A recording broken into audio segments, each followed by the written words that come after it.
السلام عليكم guys kusoo dhawaada casharadeenii isbuuclaha ah oo aan ugu barateen hadahan oo kale isbuuc walba inaan idin soo gudbino. Casharkeena isbuucan waxa uu hadlaynaa mowduuc aad u xasaasi badan oo ku saabsan mawaadiicda shaybaarka lagu barto. Inta aan u gudagelin wax practicalka ku soo qaadanayna isbuucan waxaan rabaa inaad haddaad kanaalkeena ku cusub tahay aad ku xasuusiyo inaad subscribe noo dhahdid, like-na ha ka tagin, asxaabta oo laabka kula baratan la share gareeyo. Kusoo dhawaada mowduuceena maanta waxa ugu hadlaynaa incubator wax la dhahayo. Incubator waxa la waa mashiinka kaliya ama hooyga kaliya ay ku hooyato bakteeriyada hooyada ay ku hooyanaysa waxa loo yaqaan incubator. Hooyadaas ay ku hooyanaysa waxa loo yaqaan incubator. Hooyadaas ka sheekeynayna hooyadaas baran isbuucan waxa ugu hadlaynaa casharka mashiinka weyn loo yaqaan incubator. Mashiinka waxa loo isticmaalaa waa hooyga ay ku hooyanaysa bakteeriyada ku hooyato waxaa abuurtay culture media samaysa bacteria contaminated isku dartay. Example waxa lagu keenay UTI culture qof infection kaada qaba lagu keenay wuxuu ku yiri qofka infection kaada ibar waa abuurtay markaa abuurtay bitter dish ku samaysay waa soo qaaday waxa soo gelisay inta soo gelinay. Mashiinka waxa la isticmaalaa in ku noolaado bakteeriyada 24 saac after 24 hours waxa arkay bacterial growth. Let me see soo shaqeeyaa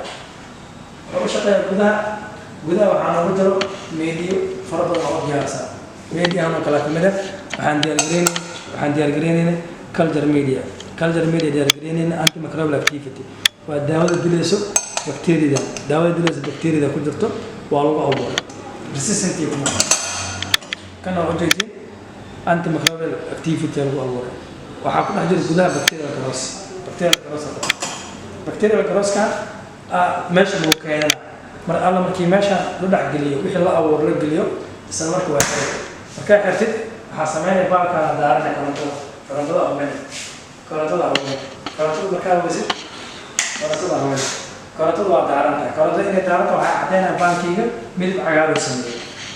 uu sameeyay waa daaraysaa isla markii aad daartana temperature waa isbedela temperature ada barnaamijna meeqaar waa liigiye 37 degree inuu liigiye raba هذا temperature wuxuu imtalayaa room temperature 27.8 waay dan wuxuu isku soo aruurina inuu kor u kaco ilaa 37 degree soo gaaro 37 degree ma dhaafay mar walba kor u kaco oo bacteria oo